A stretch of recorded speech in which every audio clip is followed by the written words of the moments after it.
आणि म्हणून आपण हा निर्णय केलेला आहे की 47,000 रुपये एकूण सर्व प्रकारची जी मदत आपण करतो आहे 253 तालुके हे जवळपास सरसकट आम्ही घेतलेले आहेत। भविष्यामध्ये पुन्हा शेतकरी आणि शेती ही उभी राहिली पाहिजे या दृष्टीनं आम्ही जास्तीत जास्त रिसोर्सेस याच्याकडे वळवण्याचा निर्णय घेतला। साधारणपणे मेजर नुकसान जे आहे ते 29 जिल्ह्यांमध्ये झालेलं आहे।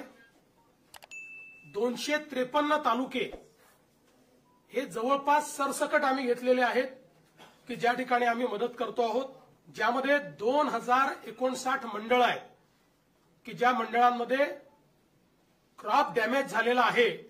त्यामुळे 65 मिलीमीटरची अट आम्ही ठेवलेली नाही, जिथे क्रॉप डॅमेज आहे असं सगळं कव्हर करून त्या ठिकाणी मदत करण्याचा निर्णय आपल्या सरकारने त्या ठिकाणी घेतलेला आहे। एकूण सर्व प्रकारची जी मदत आपण करतो आहे, ज्यामध्ये क्रॉप डॅमेज आहे, ज्यामध्ये खरडून गेलेल्या जमिनीचा विषय असेल किंवा मृत व्यक्तींना मदत असेल, जखमींना मदत असेल, इस्पितळातली मदत असेल, 10,000 रुपये जे आपण देतो ती मदत असेल, पूर्णतः जे नष्ट झालेले पडझड झालेले घरं आहेत जी 100% गेली आहेत त्याला पूर्णपणे आपण नव्याने घरं बांधण्याकरता त्या ठिकाणी मदत करणार आहोत। आणि नव्याने प्रधानमंत्री आवास योजनेतला नवीन घर समजून त्याला पूर्ण पैसे देऊन त्या ठिकाणी त्या घराची निर्मिती आपण करणार आहोत।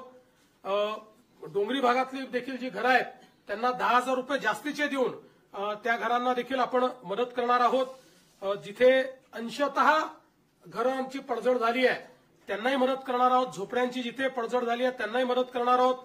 त्यासोबत गोठ्याची मदत आपण वेगळी करणार आहोत। दुकानदारांचं देखील नुकसान झालेल्या जवळपास 50,000 रुपयापर्यंतचं दुकानदारांना देखील आपण त्या ठिकाणी मदत करणार आहोत।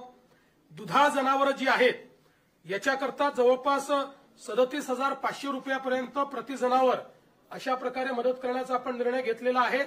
आणि एनडीआरएफ मध्ये 3 जनावरांपर्यंतची जी काही मर्यादा आहे ती आपण काढून टाकलेली आहे। जेवढ्या जनावरांचं त्या ठिकाणी मृत्यू झाला असेल त्या प्रत्येक जनावराकरता राज्य सरकारच्या वतीनं कॉम्पेन्सेशन देण्यात जाईल। आणि म्हणून आपण हा निर्णय केलेला आहे की 47,000 रुपये हेक्टरी त्यांना कॅश कॉम्पेन्सेशन आणि 3 लाख रुपये हेक्टरी हे नरेगाच्या माध्यमातून आम्ही त्यांना देणार आहोत।